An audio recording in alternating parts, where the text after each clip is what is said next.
I will teach nonsense and I will charge 1,000,000. But the parents love it, children love it. What is your problem? And tong, I learn chemistry, tong, I learn physics. You think this is bloody schooling, this is a bloody factory which doesn't produce anything significant. But I only hope I have also given my insights into education, what needs to happen. Education is very, very recent for women in the rest of the world.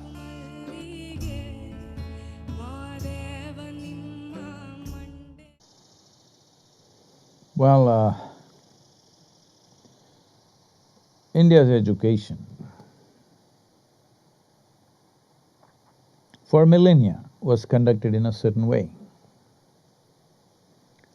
where education was designed to integrate you into life process, without life process overwhelming you, that everybody had freedom to choose. Probably if you look back 1,000 or 1,500 years ago, the only culture on the planet where nearly 90 to 95% of the women were literate is India. Nowhere else this happened that long ago. Education is very, very recent for women in the rest of the world. I'm telling you, all ladies, recently educated.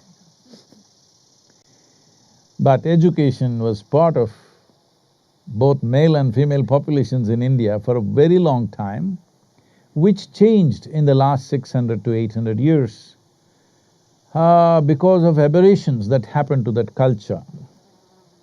And about 150, 200 years ago, a more organized aberration came, where the English tried to educate Indians the way they want. Very clearly they defined it, they had no ambiguity about what they wanted. They said they may be brown of skin, but they must think like us. Their values must be what ours are. Like this they went on. Schooling system was very, very cruel. Similar things have happened in America for the Native Americans. The English education was a cruel system of trying to contain a child in a room and beaten for 12 years with some rubbish that doesn't mean anything to him. I escaped. So this happened in India in a much larger scale and organization than the way it happened here.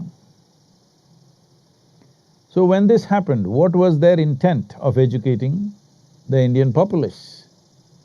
The only thing is they found Indians were very good with mathematics, languages, because everybody spoke 4 or 5 languages, they could pick up any language easily, and they're very good without using even their fingers, without using paper. Even today it is true, I think the present generation is completely losing it because of the gadgets.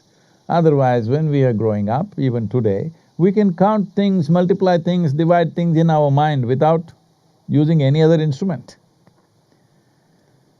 So they found this very valuable, they thought these guys will make good clerks and accountants for Her Majesty's service, because the ambition was to take the entire world. And you needed very docile, honest, hard-working people who will never rebel, who don't have bloodthirstiness in them, who are very calm, who will never organize revolutions or anything. They will just do their work.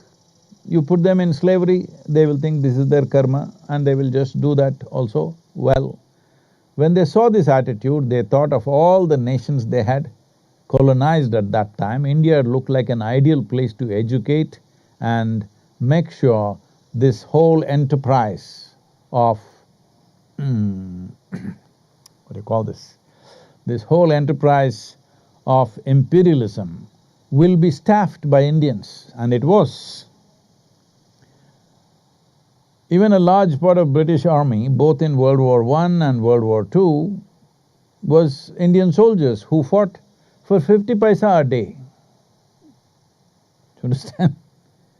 They did not even give them shoes, they were just wearing sandals. Indian Jodhpuris and they were in the trenches in France, and nearly some 150,000 men lost their toes and their feet because they were in ice-cold temperatures with no shoes. So they found, in spite of that, they fought with minimal food because they were told to fight, because this thing is there in India. If you take something from somebody, the present-day Indians may be losing it, but generally, traditionally, it is called as, I have eaten something from you, that means I'll always do the best for you. Suppose you give me one day's food, that's it. Only one day you fed me in my life, I'll always remember that and always serve you in the best possible way for that one thing. So this is called namak, that I've eaten the salt from your hands. Because this comes from the understanding of Runanubandha, if I've taken salt from your hands, that means we are one. So they use this in a big way and educated Indians the way it is necessary to fill all the clerical and accounting posts across the world, which they fulfill pretty well. But in this education process, the most important thing is obedience, not intelligence, not ingenuity, not unfolding of individual genius. It is obedience. You must obey, otherwise you'll be punished. This was brought in. Maybe in the current generation, according to the Indian laws, you can't beat a child in the school, but when we were growing up… Why should I tell you all this? I don't think… almost every day, I never came home without being beaten for something. Like this, sometimes they get cruel like this on the knuckles, tamal. So I went there only when it was absolutely necessary, because what are they trying to do? So, this education system mildly was transformed in 50s and 60s, a little bit of change, but didn't have the courage to shift it totally, because changing a whole system can lead to collapse. Did not have the wherewithal and the money and the finances to do it. I'm glad, though it took so much time, at least now it's happening. I feel it should have happened much earlier. We could have done this in 90s, but it came to 2020 and now we are making changes. If you ask me personally, I'm very appreciative of the changes that have happened, but I'm not satisfied, because I would like more drastic changes. First thing is liberate the children from this tyranny. Everybody is talking about… even day before yesterday I was in conversation with a minister. Well, if a child goes to farm with his father and learns how to farm, this is called as child labor, and the father can be arrested because he took his son and made him work there. But school is a horrible labor, in my experience it was. Now we are trying to create schools which doesn't feel like labor, otherwise… and it's a tyrannical labor, because this moment you tell me you learn this language, I'm just beginning to read and understand, tong, you ring a bell and you say, suddenly I learn mathematics, and tong, I learn chemistry, tong, I learn physics, and tong, a stupid guy comes and tells me moral education. Well, this is tyranny of the worst kind. At your whim, you try to change and shift the child's focus from this to that to this. You think this is bloody schooling, this is a bloody factory which doesn't produce anything significant. This is a factory designed to feed other factories. The whole education system is designed, unfortunately, to cater to the economic engine that is running, which is your personal interest, it's not child's interest. Education should be about blossoming a human being to their fullest. Well, this may sound too idealistic. Are we capable of doing this in the nation? Should we not produce accountants? Should we not produce engineers? Should we not produce medical sciences? Yes, we should. I'm not questioning it. Tell me, at the age of 6 or 7, you are trying to understand how, let us say, how hydrogen and oxygen comes together and becomes water. Tell me, did you really understand or did you just start believing it? So you are propagating a new religion. Nobody understood how 2 parts of hydrogen and 1 part of oxygen became water at the age of 7 or 8. Even now you have not understood, as far as I'm concerned. I have not. So you just start believing it. So if all you want to do is propagating a new religion which doesn't get you anywhere, well, all the best. At least now there is an effort to make this more relaxed, that what is said in the school is not absolute. School provides an ambience for the child to interact with his own age group and also develop a thirst for knowing. This is all a school should do, to inject a new level of thirst to know something every day, new. And of course, information and other things are available, especially today, in today's world where information is everywhere. Propagating information is no more a school. A school should become largely an inspirational place. Information is available everywhere. What human wisdom could not do, it looks like the virus is doing. Now suddenly everybody's I've been talking about this incessantly for the last 10, 12 years. It is time. There is nothing being taught in the school. The only purpose, our schools are like this, we don't have trained teachers. Only people who are well educated, who are well behaved, who are well cultured, creating an atmosphere of inspiration and nurture, so that they don't take to wrong things. They don't take to anything which is damaging to their life. That's all the concern is. Rest of it, let them grow up. First of all, these words which have gotten implanted into human psyche and in the languages, it's only in America I hear this. When I ask people something about their background, they say, I was raised Jewish, I was raised Catholic. Why are you being raised? Only cattle are raised. Human beings should not be raised, human beings should grow up. If human beings have to grow up, there is a certain ambience and atmosphere that is nurturing for their growth. That is all a school should create. Right now, if you want these plants to flower, you don't go there and pull flowers out of the plant.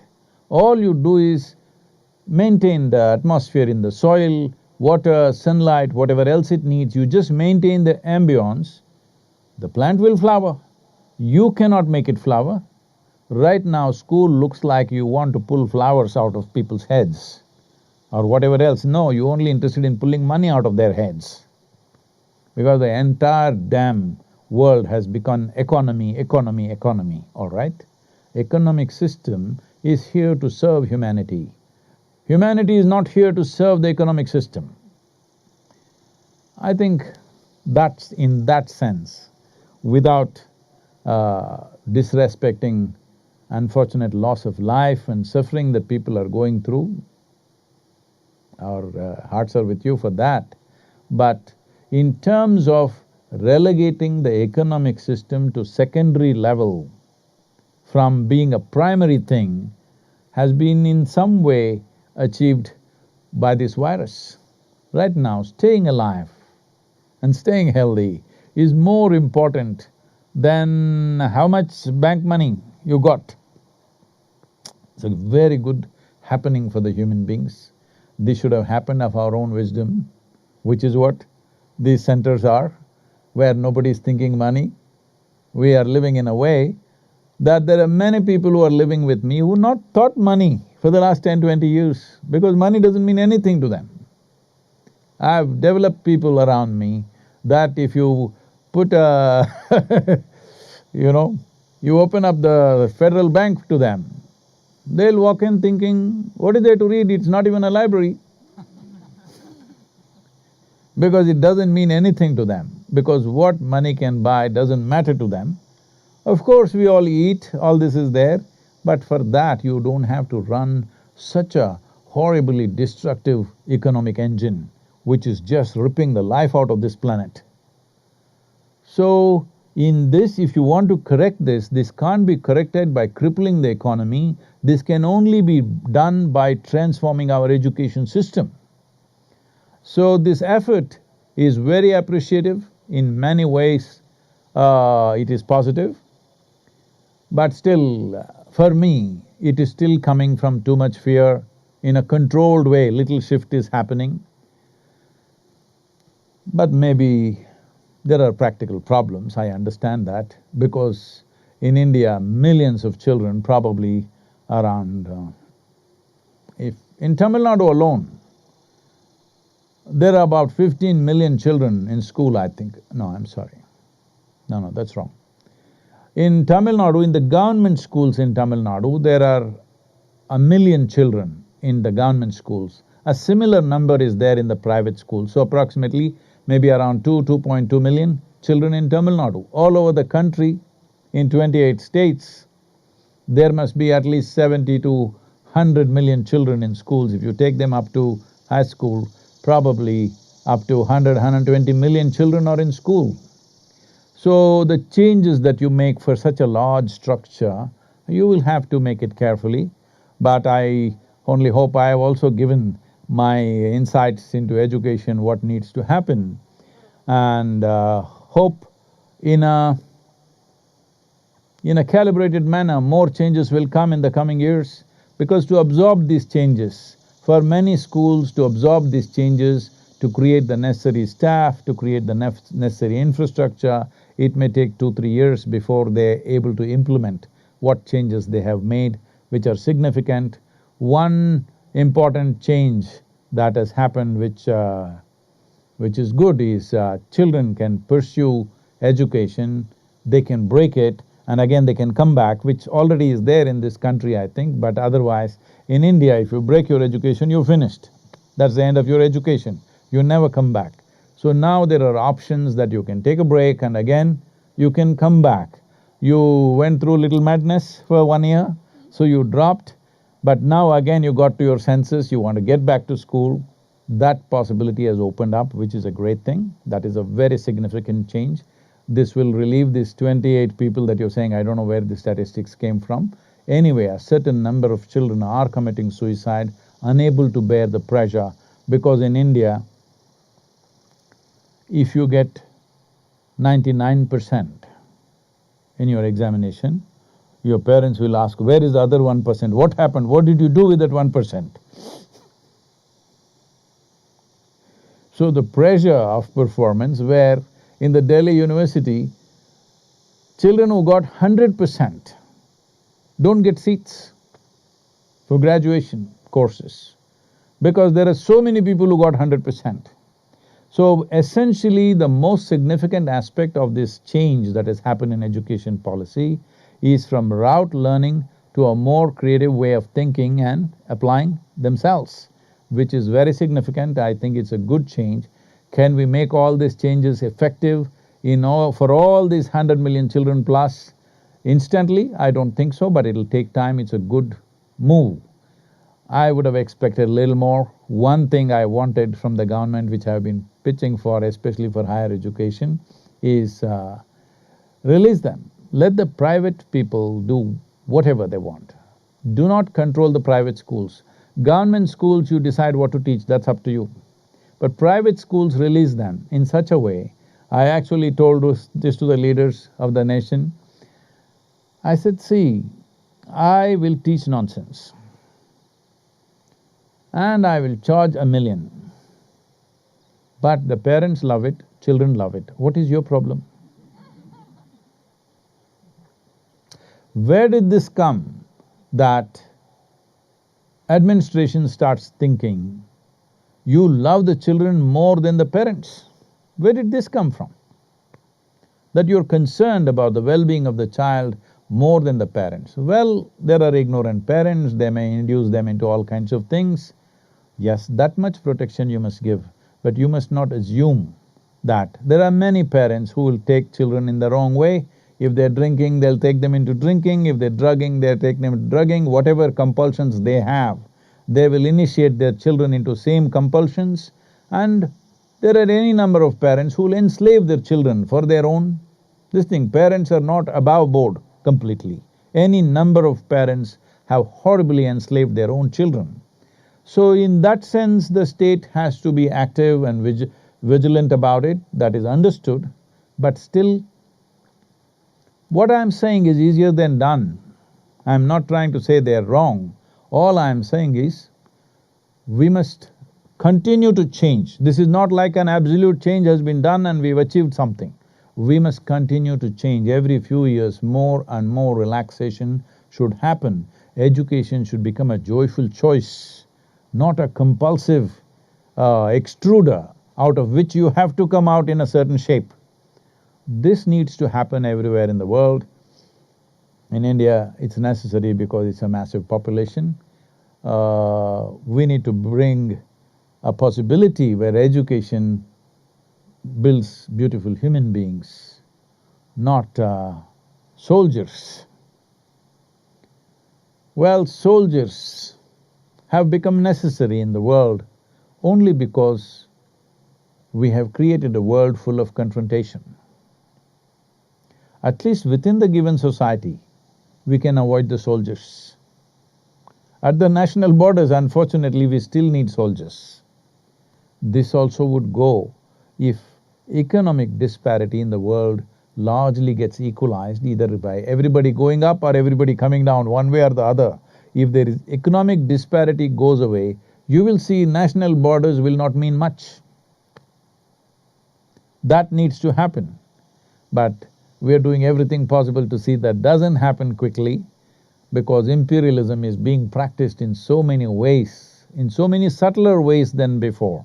And new forms of imperialism is being developed in various parts of the world. So, evolution of individual human being is most important. This is where education is vital, that it is evolution of individual human beings on this planet.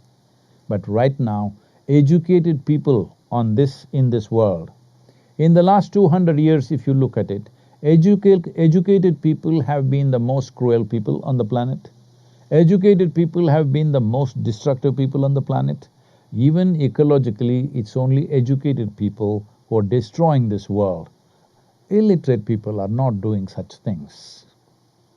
Even now, it is only in the cities across India, reasonably educated people who are a big virus threat, the rural population anyway maintaining social distance.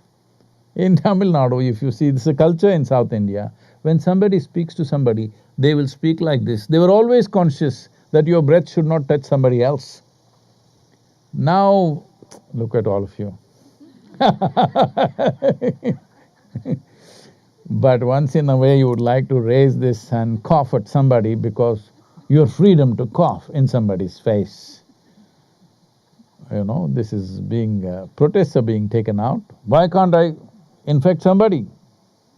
That is the way the world happens. Virus must, transact. We all know biologically that is how it is happening. Microbial life needs to transact. But you don't have to be an active participant in it, anyway it happens. And you don't have to give a virus which is destructive to somebody's life. Well, this is what it means. Educated people on the planet should become the most responsible and conscious population on the planet. Right now, unfortunately, our education systems have not built this. The future generations, this is what we should aim towards. As long as the Indian policymakers are seeing this as a calibrated change which they will continue to change over a period of time, the present change is fine with me because I understand the largeness. It's not ideal, the changes, the small changes, some are significant changes, But I understand the size of the education machinery, sudden change may make it collapse totally, because first you have to educate the teachers how to be. When they don't know how to be, suddenly changing the education system could be a disastrous process, so they're changing in installments. That's what I'm thinking, that they're changing in installments. Every few years there will be changes and changes. This needs to happen. Nobody should believe these changes that have been done is absolute and perfect. They are not.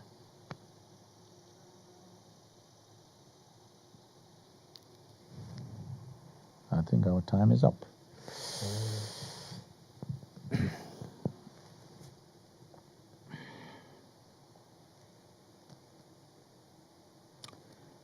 It reminds me, uh, I never understood why, but it was fine with me. See, by the time I finished my graduation, which is 12 plus 3, 15 years of education, I have been in 13 different institutions. One, I can blame it on my father, because he was working for Indian Railways and he was being transferred a little bit. That is one cause. But even when we stayed in one city, still I changed every year. This happened. One day, Shankaran Pillai applied for a job. Then the interviewer looked at this and said, asked many questions, which all he answered properly. Then he said, "You have left over 15 jobs in your career. You're only 40 years of age, you left 15 jobs. Why is that?" Shankaran Pillai said, "I never left any of them of my own intent." That was so for me also. I never wanted to leave the school for some reason. They put me in another school and another school and another school. So